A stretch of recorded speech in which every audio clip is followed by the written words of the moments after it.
마가복음 6장 14절부터 29절까지 교독하겠습니다. 6장 14절 제가 먼저 읽을게요. 이에 예수의 이름이 드러난지라 헤롯 왕이 듣고 가로되 이는 세례 요한이 죽은 자 가운데서 살아났도다. 그러므로 이런 능력이 그 속에서 운동하느니라 하고 어떤 이가 엘리야라 하고 또 어떤 이가 선지자니 예수의 자가 왔다. 헤롯은 듣고 가로되 내가 목배인 요한 그가 살아났다 하더라. 전에 헤롯이 자기가 동서 빌리보에 헤로디아에게 장장하고 이 여자를 위하여 사람을 보내어 요한을 잡아 공격하였다. 이는 요한이 헤롯에게 말하되 동생의 아내를 취한 것이 옳지 않다 하였습니다.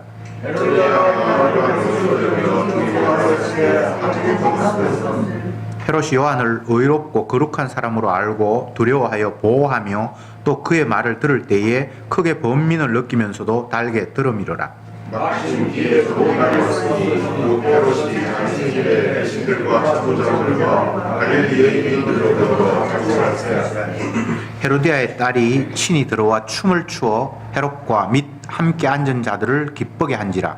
왕이 그 여아에게 이르되 무엇이든지 너 원하는 것을 내게 구하라 내가 주리라 하고 또 맹세하되 무엇이든지 내게 구하면 내 나라의 절반까지만 주리라 하거늘. 저가 나가서 그 어미에게 말하되 내가 무엇을 구하리이까? 그 어미가 가로되 세례 요한의 머리를 구하라 하니 저가 곧 왕에게 거기에 들어가 왕이 말하되 세례 요한의 머리를 구하리라 내게 주기를 원하오니. 왕이 심히 근심하나 자기의 맹세한 것과 그 앉은 자들을 인하여 저를 거절할 수 없는지라. 왕이 곧 이병헌을 보내어 요한의 머리를 가져가려 하니 그 사람이 나가 앞에서 요한을 택배요. 그 머리를 소반에 담아다가 여아에게 주니 여아가 이것을 그 어미에게 주니라. 요한의 제자들이 또 와서 세례를 받으라 감사합니다. 아멘. 예수님의 이름이 드러난지라 이렇게 본문이 시작이 되고 있습니다. 그런데 앞부분의 내용을 읽어보면 12제자들이 둘씩 짝을 지어서 귀신 쫓아내는 능력을 받아서 각 지역에 가서 뭔가 일을 했다라는 게 앞에 나와 있고, 그런데 그 상황을 보면서 예수님의 이름이 드러난지라 라고 말씀을 받고 있죠. 그러니까 제자들의 활동은 결국은 예수님의 활동 범위 안에 있는 거죠. 그죠?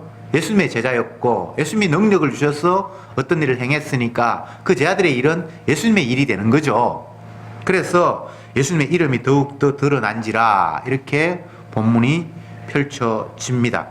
그런데 재미있는 것은 그 예수님의 이름이 점점 드러났는데 그 상황을 대중들이 이해하기를 헤롯 왕은 자기가 죽인 세례 요한이 다시 살아서 이런 능력을 행한다라고 하고 있고, 어떤 사람은 엘리야가 죽었는데 다시 와서 뭔가 일을 한다고 하고 있고, 어떤 사람은 훌륭한 선지자 중에 하나다. 누구도 이를 메시아의 일, 하나님의 아들의 일로는 보지 않는다는 공통점이 있습니다. 그런데 이런 시각은 다 자기 중심으로 어떤 상황을 이해하고 바라보는 모습입니다. 자기하고 연관이 있는 거예요. 특히나 헤롯을 보면 자기가 옛날에 죽여야 될 이유까지 없는 사람을 상황에 몰려서 죽여버렸잖아요. 그러니까 항상 죄책감이 있고, 그런 상황에서 신비한 능력을 행하는 어떤 출중한 인물이 나타나니까 혹시나 저 사람이 내가 죽인 그 사람이 다시 살아나서 저렇게 하는 게 아닐까라고 생각하면서 자기가 행한 이 일에 대한 그 불안감, 저분이 나를 보복하면 나는 이제 왕이고 뭐고 끝장났다라는 그런 공포심 때문에 예수님의 사역을, 그리고 그 제자들의 일하심을 세례 요한의 일로 그렇게 읽혀졌던 것입니다. 그런데 엄밀히 따지면 세례 요한의 일과 예수님의 일이 표면적으로는 엄청나게 달라요. 세례 요한은 기적을 행하거나 뭐 죽은 사람 살리거나 보리떡 5개를 5천명 먹이나 그런 거 없어요. 그냥 세례를 베풀고 예수님이 메시아라는 사실을 이야기한 것 말고는 예수님의 사역이 전혀 겉으로 드러나는 모습에서 유사성이 없어요. 굳이 따지자면 깊이 들어가면 똑같은데 그것은 세례 요한도 첫 번째 외침이 회개하라 천국이 가까이 왔느니라 라는 이야기였고 예수님도 똑같이 회개하라 천국이 왔다 라고 이야기하는 그 유사성 말고는 표면적으로 드러난 것은 전혀 달랐어요. 어쨌건 헤롯은 자기가 옛날 죄 없는 사람을 죽였기 때문에 그 죄책감이 늘 가슴속에 엉어리처럼 남아있는데 놀라운 일이 벌어지니까 혹시 그 사람이 살아나서 또 일을 벌리는 것은 아닐까, 그렇다면 앞으로 나의 미래는 어떻게 될까 라면서 온통 자기 자신에게 관심이 있는 모습입니다. 앞전에 압살롬이 자기를 위하여 라고 하면서 일이 쫙 펼쳐지듯이 이 오늘 본문도 헤롯은 자기 생각하면서 모든 상황을 읽고 해석하고 예측하고 있는 모습을 확인할 수 있습니다. 이건 특별한 게 아니고 인간의 죄인의 보편성이에요. 어떤 일을 당해도 어떤 사건을 만나도 누구를 만나도 그것을 내 중심으로 내 이익을 중심으로 이해하고 해석하고 풀어내는 것, 그게 선악과 따먹은 인간의 본성입니다. 자기를 위하여 외에는 할 게 없습니다. 그러나 성령이 임하면 주를 위하여가 되는데 이것은 정상적인 상태가 아닙니다. 이미 뭔가에 사로잡혀 있는 상태입니다. 나를 위하여, 자기를 위하여 밖에 살 수 없는 인간에게 주를 위하여 살라라는 이 말은 소귀의 경읽기입니다. 근데 인간들은 그거 흉내 내려고 하죠. 그래서 나름대로 흉내만 내었어도 나는 그래도 애썼다 라고, 애선 건 좀 인정해 달라 라고 주님 앞에 들이미는 거죠. 그러나 정작 바울이 한 이야기는 너희들은 죽었다 깨나도 주를 위해서 살 수 없는 죄인이야 라는 이야기를 했습니다. 그래서 그 상황에서 나는 그래도 완성은 하지 못했지만 하려고 노력했습니다 라고 들이밀 게 아니라 주님 나는 죄인입니다 라는 상황을, 그 상황에서 결론이 도출이 되어야만 죄 용서하시겠다고 하신 예수님과 조금이나마 한 걸음씩 다가갈 수 있는 거예요.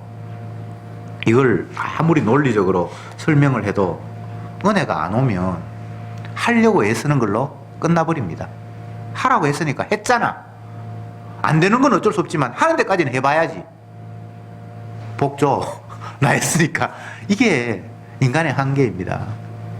성경을 해석하고 주님의 말씀을 실천하려고 애썼던, 가장 열심히 있었던 사람들이 유대인이었습니다. 그 가운데 또 더 따지자면 바리새인입니다.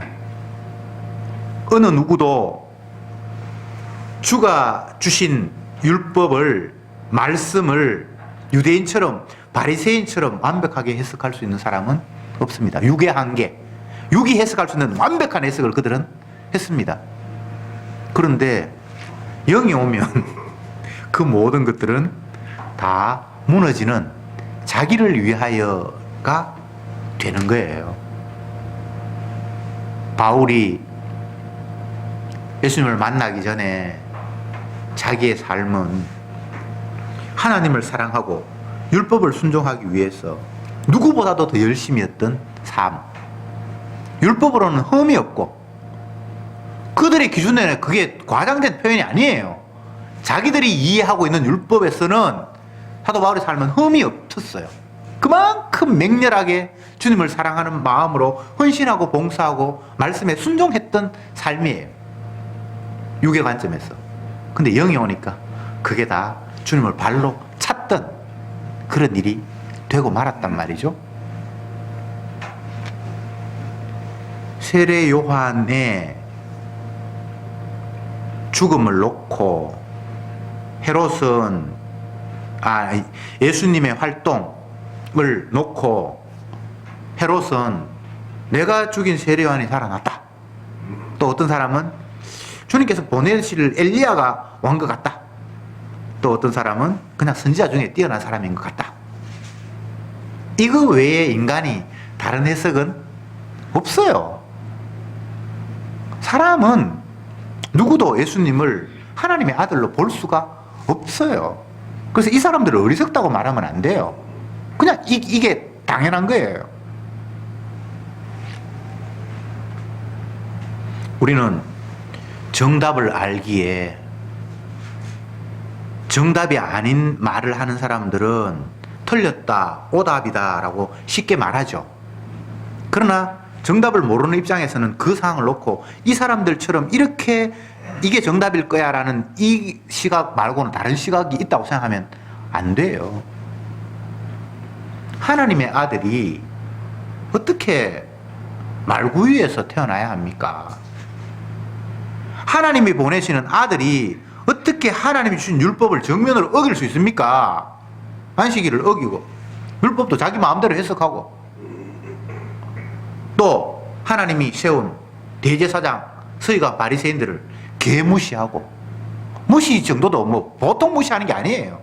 느헤미 막이라고 얘기를 해버렸으니까 그들은 혈통적으로 아브라함의 후손이고 다윗의 자손이고 하나님 말씀 지키기 위해서 안간힘을 썼고 성경에도 기록되어 있잖아요. 한 사람 구원하려고 바다 건너까지 가서 열심 냈고 인간의 열심으로는 이보다 더 할 수 없는 그렇게 주님을 사랑하고 율법에 순종하고 온 힘을 다해서 일에 2번 금식하고 뭐 11조하고 하루에 3번 기도하고 인간이 할 수 있는 최선을 다했는데 네 막이라고 네 하는 짓이 막이라고 했으니까 이거는 개무시도 이보다 더 짓밟는 이야기가 없는데 그런 식으로 모든 상황을 해석하는 그를 하나님이라고 하나님의 아들이라고 이해할 수 있나요? 안 되지. 그리고 더더욱 그를 하나님으로 인정할 수 없었던 것은 하나님의 아들은 이 땅에 오셔서 왕국을 이루는 거잖아요. 자기가 왕이 되어서 모든 사람들을 다 다스리고 악한 사람들을 멸망시키고 유대인들을 구원하는 것이 성경의 내용이잖아요. 근데 예수님이 어떻게 됐습니까? 그냥 죄인들에 잡혀서 죽어버렸어요. 그게 왕의 모습입니까? 앞부분의 모든 해석들을 다 간과한다 칠지라도 마지막 모습은 왕이 돼야 되는데 그렇잖아요. 근데 죄인들에 의해서 잡혀 죽어버린 것이 어떻게 만왕의 왕이 되냔 말이죠. 이거는 어떤 인간도 그를 메시아로 알아볼 수 있는 방법이 없어요. 성경을 너무 쉽게 유대인들은 다 틀렸다 답을 알고 있으니까 막 그냥 가볍게 넘어가는데 그렇게 넘어갈 문제가 아니에요. 다시 말씀드리지만 헤롯이 예수님의 이름이 흥황해 가고 막 드러나는 그 모습을 보면서 메시아로 바라보지 못했고 내가 죽인 세례 요한이 아닐까라고 하는 생각 이 자체를 어리석다고 보면 안 된다 그런 거예요. 자기 입장에서는 그게 당연한 거예요. 세례 요한도 옛날에 대단했고 했으니까.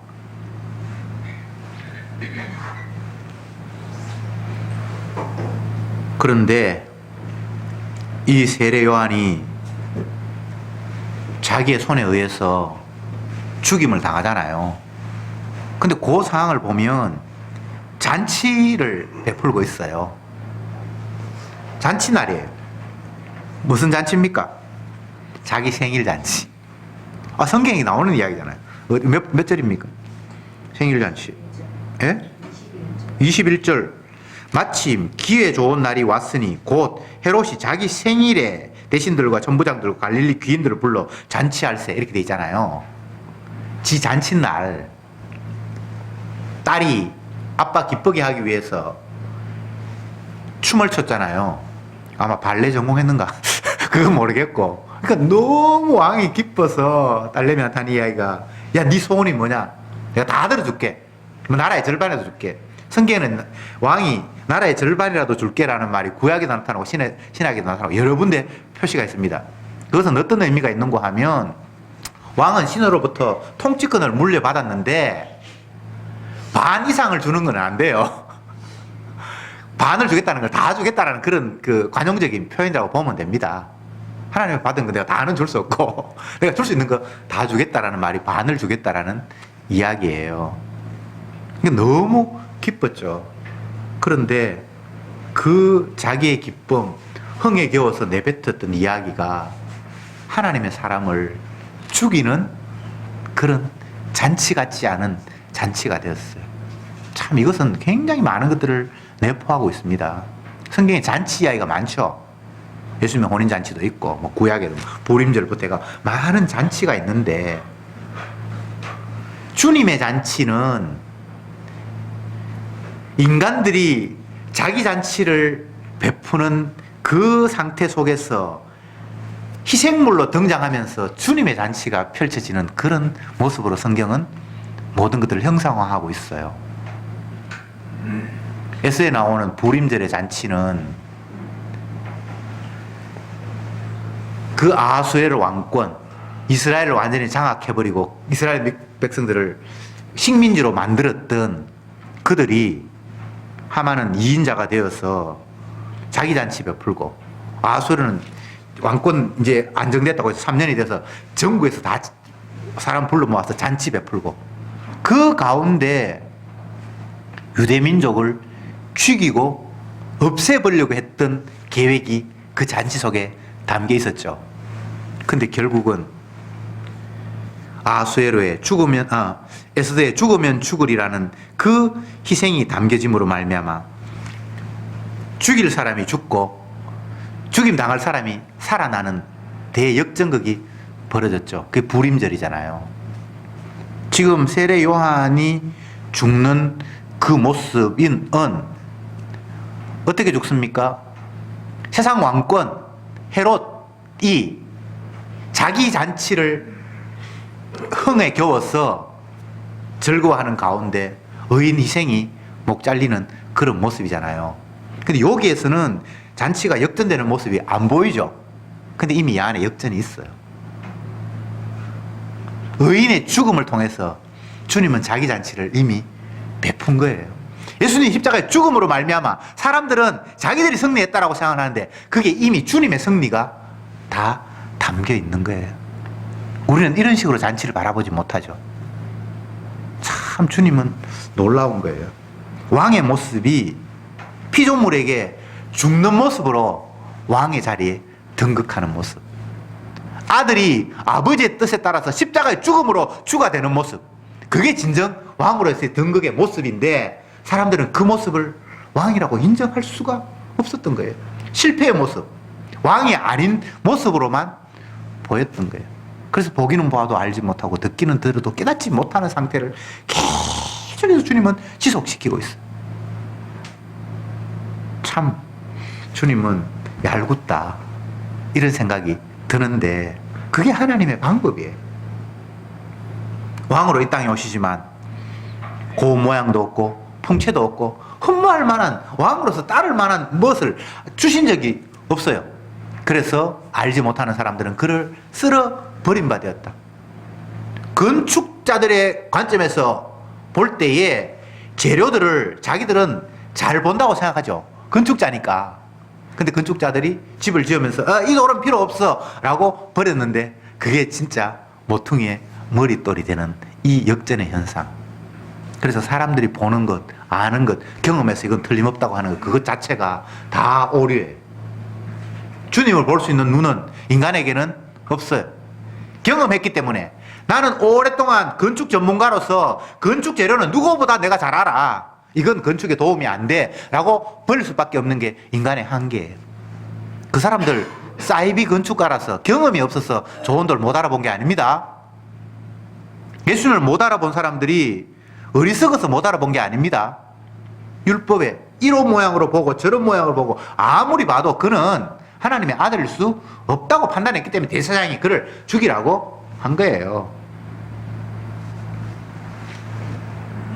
인간의 지혜, 사람들의 경험, 나의 열심과 충성, 그거 다 예수님 십자가 못 박는 일에 일조한 것 뿐이지. 사도 바울이 열심히 예수님을 발로 찼잖아요. 주님 만나서 하신 말씀이, 네가 왜 나를 발로 차느냐? 가시를 발로 차니까 네가 발 아프지. 그렇게 주님 이야기했단 말이에요. 자기는 한 번도 예수님을 발로 찼다는 생각을 한 적이 없어요. 그냥 주님을 위해서 헌신하고 충성했다고 생각했는데, 그 헌신과 충성이 주님을 짓밟는 일이었다는 사실을 상상도 못했던 거예요. 인간의 열심이 이런 겁니다.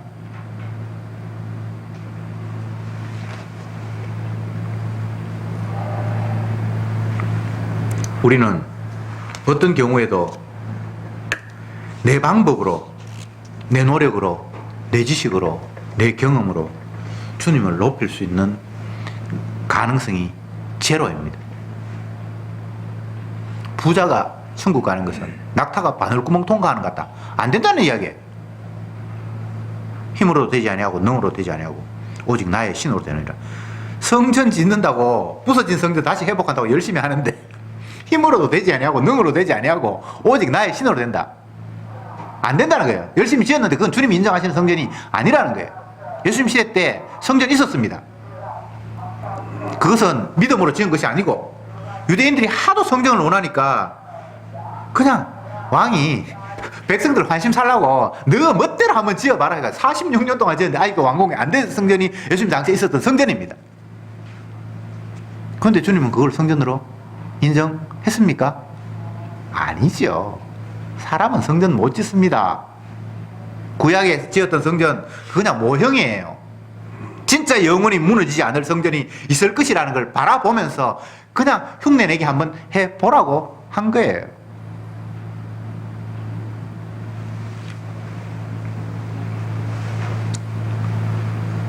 우리는 어떤 경우에도 주님의 말씀 앞에 죄인으로 오롯이 드러날 수밖에 없습니다. 주님이 등장했을 때에 뭐 주님을 영접한다, 주님 말씀에 순종한다, 나는 주님을 따르겠다, 이런 게 다 필요한 게 아니고 그냥 내가 그 앞에 허물 많은 죄인으로 그냥 보여지는 거예요. 빛이 세상에 와서 어둠을 향해서 비칠 때 그 반응은 내가 죽음이구나, 더러움이구나라고 그냥 확인되는 거 말고는 없는 거예요. 뭘 그 앞에 얘보다 내가 조금 낫죠? 그런 뭐가 없는 거예요. 빛이 세상에 왔는데 어둠은 깨닫지도 못하고, 깨닫는다면 그거는 주님의 은혜가 임한 건데, 그 깨닫는 상황이 내가 더러움이구나, 어두움이구나를 확인하는 것 말고는 아무것도 없는 거예요.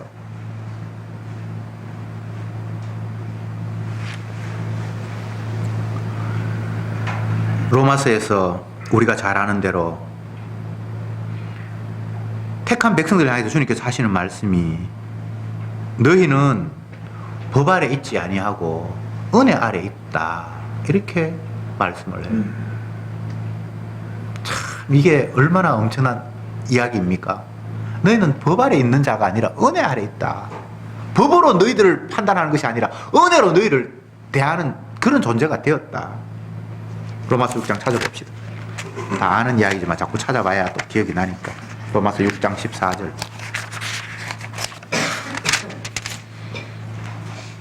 같이 읽읍시다. 시작. 죄가 너희를 주관치 못하리니 이는 너희가 법 아래 있지 아니하고 은혜 아래 있습니다. 이게 아무에게나 해당되는 이야기가 아니에요. 죄 아래 있지 아니하는 성도들에게는 죄가 너희를 주관하는 것이 아니라 은혜가 너희를 주관한대요. 이게 복음 아닙니까? 이게 죄가 허물이 가리움 받은 자예요. 똑같은 이야기예요. 다윗이 받은 영이나 바울이 받은 영이나 영이 똑같기 때문에 한 소리를 하는 거예요. 시대적으로 엄청나게 멀리 떨어져 있는 사람인데 그들이 서로 교류한 적도 없고, 그런데 같은 영을 받았기 때문에 똑같은 이야기를 하고 있는 거예요. 이것은 인간의 행위를 묻는 게 아닙니다. 너 뭐 잘했고 뭐 잘못했네 이렇게 묻는 게 아니에요. 무엇을 이야기합니까? 너는 이미 사랑을 입었기 때문에 율법으로, 법으로 너를 다스리지 않고 은혜로 다스리는 자가 되었네 라고 이야기를 하는 거예요. 그 앞에 5장에서는 뭐라고 이야기하는가 하면 우리가 아직 죄인인데 주님께서 우리를 사랑하셔서 아들을 화목제로 내어 주었다. 그래서 이것을 자기의 사랑, 내가 너희를 사랑한다는 걸 완전히 못 박았다는 거예요. 이 사랑 앞에 우리가 이해했던 사랑이라는 개념 자체는 다 쓰레기입니다. 쓰레기.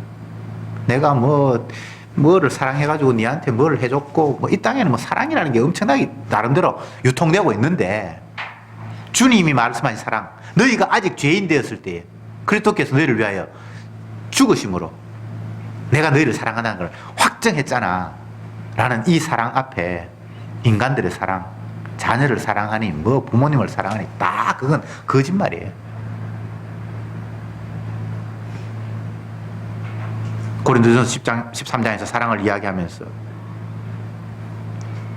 진짜 주님의 사랑이 없으면 네 몸을 불사르게 내어준다 할지라도, 능력을 받아서 방언을 하고 뭐 한다 할지라도 그거는 아무것도 아니야.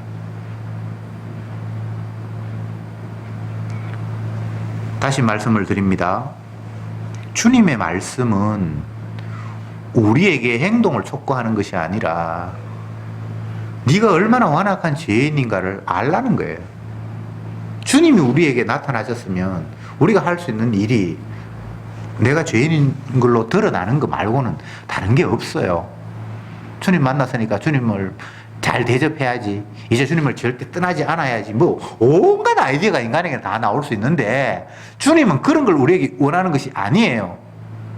죄 용서하시려고 오신 그분 앞에 나는 죄가 온 몸이 등터기로 있는 문둥병자고 유출병 환자군요 라는 그런 깨달음이란 말이에요. 그것 외에는 아무것도 없는 거예요. 주님 그거 말고 우리에게 방법이 없는 거예요. 내가 아무리 죄를 용서하려고 했지만 니는 죄가 너무 해도 심하구나, 이런 게 없어요. 주님 나 조금밖에 없으니까 주님 피 조금만 찍어주세요, 이런 게 없단 말이에요. 죄 용서하시려고 오신 그 주님 앞에 내가 만신창이가 되었습니다라고 그렇게 그 앞에 나타나는 거예요. 요 만남 말고는 다른 만남이 성경에는 일체 없는 거예요. 이거는 한순간이 아니라 우리의 살아가면서 평생 내 생명이 끝나는 그 순간까지 계속해서 나는 죄 용서하시는 그분 앞에 오롯이 죄인으로 또 드러나고 또 드러나는 것 말고는 주님과 우리와의 만남이, 다른 만남이 성경에는 없는 거예요. 근데 뭘 자꾸 엉뚱한 걸 뭘 성화가 되니 뭐 이제 내가 행동들을 조금 잘해야 되니 그런 말이 어디에서 자꾸 튀어나오죠. 그런 것이 나올수록 점점 더 복음의 광채를 갉아먹는 거예요. 주님을 가리는 거예요. 마귀의 역할이 남들에게 못 살게 굴고 악랄한 일을 행하는 것을 생각하고 있는데 그게 주가 아니라 예수님의 복음의 용서하심의 그 은혜를 자꾸 희석시키는 게 마귀가 하는 일이에요. 여러분 그걸 자꾸 알아야 돼요. 뭐 마귀가 뭐 뿔나가지고 뭐 나를 괴롭히고 못 살게 굴고 그런 게 아니고 온전히 주님의 용서의 피만이 찬양이 돼야 되고 그걸로 가득 차야 되는 이 세상에 그거를 자꾸 잠식시키는 거예요. 마귀가 딴 게 아니에요. 인간을 어렵다고 하고 사람에게 긍정성을 자꾸 부여하고 하면 된다 그러고 그게 복음을 가리는 거잖아요. 그게 마귀예요. 자꾸 부추겨. 훌륭하다고. 그리고 내가 훌륭해버리면 그러면 용서가 점점 더 의미가 없어져 버리는 거예요. 그게 마귀의 전략이에요. 우리가 자꾸 마귀를 오해하는데 마귀는 그게 지 역할이에요. 복음의 강체를 가리는 게. 그건 기계이기 때문에 그냥 날마다 그 짓을 하게 돼 있어요. 우리가 깨달아야죠. 아, 또 마귀가 나를 십자가와 멀어지게 하는구나. 주님의 용서와 점점 더 멀어지게끔 지금 하는구나라는 걸 깨달아야 돼요. 어떤 상황에서든 마귀는 우는 사야처럼 우리를 삼킬 자를 두루 찾고 있기 때문에 방심이 건물이에요. 물론 내가 정신 차린다고 해서 되는 건 아니지만 논리가 그런 거예요.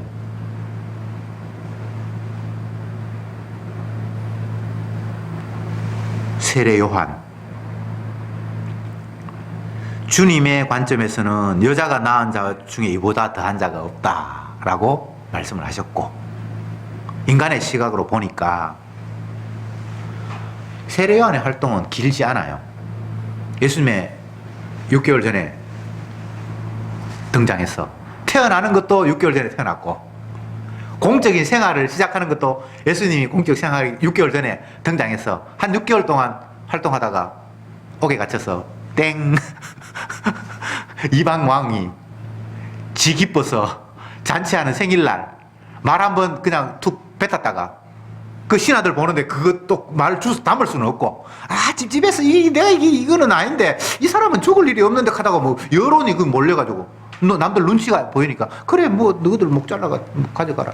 그래가지고 죽임 당하는 이 세례 요한이 여자가 낳은 자 중에 이보다 더 나를 완벽하게 드러낸 자가 없다. 예수님의 죽으심을 완벽하게 보여주는 사람이 세례 요한인 거예요. 그래서 훌륭하다, 이 세상에 인정받다가 아니라 십자가를 가장 잘 보여준 사람이 여자가 낳은 자 중에 이보다 더 없다는 거 주니까 그렇게 평가한 거예요. 그러니까 저와 여러분의 삶은 십자가를 완벽하게 보여주는 삶으로 주님이 우리를 끌고 가면 우리는 아멘 하면서 끌려가는 거지, 뭐 다른 삶이 있나요? 자꾸 우리 엉뚱한 거 생각하잖아요. 하나님의 영광, 내가 잘 돼서 사람들에게 인정받으면 예수 믿는 사람이 훌륭하구나. 그거는 마귀가 한 거라니까. 그렇다면 세례 요한은 그런 모습 없잖아요. 근데 왜 주님은 여자가 낳은 자 중에 가장 훌륭하다고 합니까? 십자가를 가장 잘 보여준 거예요. 가장. 주님이 성도를 그런 식으로 이끌 때에 성도에 만약 포함된다면 저와 여러분들이 우리를 십자가 보여주는 일로 이끄실 거예요. 그러면 우리는 그 안에서 아멘, 아멘, 아멘. 내 모습에서는 주님의 용서가 드러날 수 없는데, 주님을 영화롭게 할 수 있는 방법이 없는데, 내가 얼마나 완악한 죄인이면 주님의 용서가 아니면 가능성이 없는 모습 속에서 주님의 그 용서하심의 빛을 계속해서 드러내는 거예요. 고린도전서에 이런 표현이 있잖아요. 주님 부르신 자 중에 능력 있는 자가 많지 아니하며 부자가 많지 아니하며 배우는 자가 많지 아니하며 세상에 별 볼 일 없는 사람이 많이 불렸다는 거예요. 그러면서 하시는 말씀이 오히려 나약한 자를 통해서 강한 자를 부끄럽게 하시는 하나님의 능력이기 때문에 주님 앞에 부름받은 사람이 세상적으로 볼 때 별 볼 일 없는 사람이 더 많다. 물론 그건 꼭 그대로 되는 건 아니고 원리가 그렇다는 거예요. 아무것도 아닌 쓰레기를 불러야 그 쓰레기 모습 속에서 그 사람이 훌륭한 것이 아니라 주님이 했다라는 것이 더 효과적으로 드러날 테니까. 하나님이 다윗을 이스라엘 왕으로 세웠는데 훌륭한 사람을 세운 것이 아니라 아무것도 없는 목동, 소년, 그런 사람을 왕으로 세웠어. 근데 왕이 되고 난 이후부터도 날마다 허물과 죄가 불쑥불쑥 흩어져 나오는 그런 모습을 통해서 주님이 정말 원하는 사람은 내가 연약한 죄인입니다. 주님이 내 죄 씻어주지 않으면 나는 안 됩니다라고 날마다 이야기하는 그 고백 속에 죄 용서하시는 분이 오롯이 드러나는 그런 구도. 이게 주님이 성도를 이끌어 가시는 방법입니다.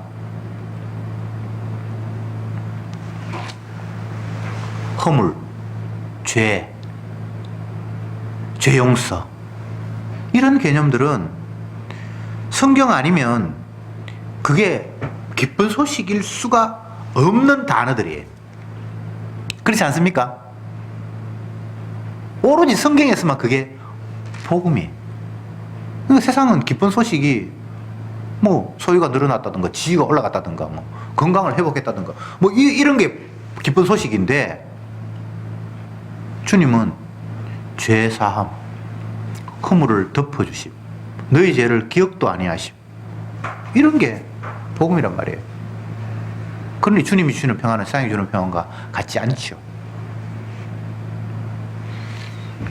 우리는 온전히 주님의 빛 앞에 더러움으로 노출될 수밖에 없는 자입니다. 주님 보실 때 옛날에는 더러웠지만 이제 좀 깨끗한 모습으로 주님 만나고 싶습니다. 그거 마귀의 장난입니다. 주님은 그렇게 말한 적이 없어요. 영원히 우리는 죄 짓는 자. 주님은 계속해서 우리의 죄를 대속하셔 우리의 죄를 위해서 피를 흘리시는 분으로. 그게 현재형입니다. 현재 진행형. 계속해서. 과거도 아니고 미래로 흘러가 버린 것도 아니고 미래에 될 일도 아니고 현재형. 계속해서. 그러니까 우리의 죄가 계속해서 흘러나오는 게 현재형이잖아요. 그러니까 죄 용서하시는 분도 계속해서 순간적으로 계속해서 용서가 따라다니는 거예요. 그게 주님과 우리와의 관계예요. 그게 신랑과 신부의 만남이에요. 그게 예수님의 혼인잔치예요. 그것 외에 다른 뭐가 없어요. 나중에 재림하면 혼인잔치가 일어나고 아니에요. 이미 우리는 죄 용서하시는 그분이 우리의 허물을 덮음으로 말미암아 가장 아름다운 신부라고 마치 아하수에로 왕이 에스더를 보면서 너무 행복해서 사랑이 넘쳐서 그를 금호를 하면서 죽으면 죽으라고 하는 그를 안듯이 그 주님의 사랑은 지금도 현재이고 그 순간 주님이 우리 죄를 용서하심 속에서만 우리는 주님이 기뻐하시는 신부지 다른 방법이 없어요. 내가 뭐를 꾸민다고요? 그건 있을 수 없어요. 주님의 보혈의 피로 씻은 그 상태만 주님이 보실 때 가장 완벽한 신부의 모습이에요. 기도합시다. 주님, 이 시간도 다시금 주님의 그 사랑의 깊이가 어떤 것인가를 말씀을 통해서 되새겨 보았습니다. 주님의 잔치는 악한 마귀들이 벌이는 잔치를 뒤집어 엎어서 인간들이 볼 때는 개죽음 같고 실패 같은 그 모습 속에 완벽한 신부로 만드시고 우리를 피를 흘려서 당신의 가장 고귀한 것으로 삼으신 주님의 잔치로 역전시킨 그 놀라운 사랑, 다시금 말씀을 통해서 확인했습니다. 주여, 이 사랑 외에 다른 사랑이 없음을 날마다 확인하면서 이 세상에서 망하는 모습으로 사람들에게 짓밟히는 모습으로 예수님께서 진정 주가 되셨다는 사실을 한순간도 잊지 말게 하시고 주님의 대속의 피 흘리심만이 우리를 유일한 신부의 자격으로 만들었다는 사실을 날마다 자랑하게 하옵소서. 예수님의 이름으로 기도드립니다. 아멘.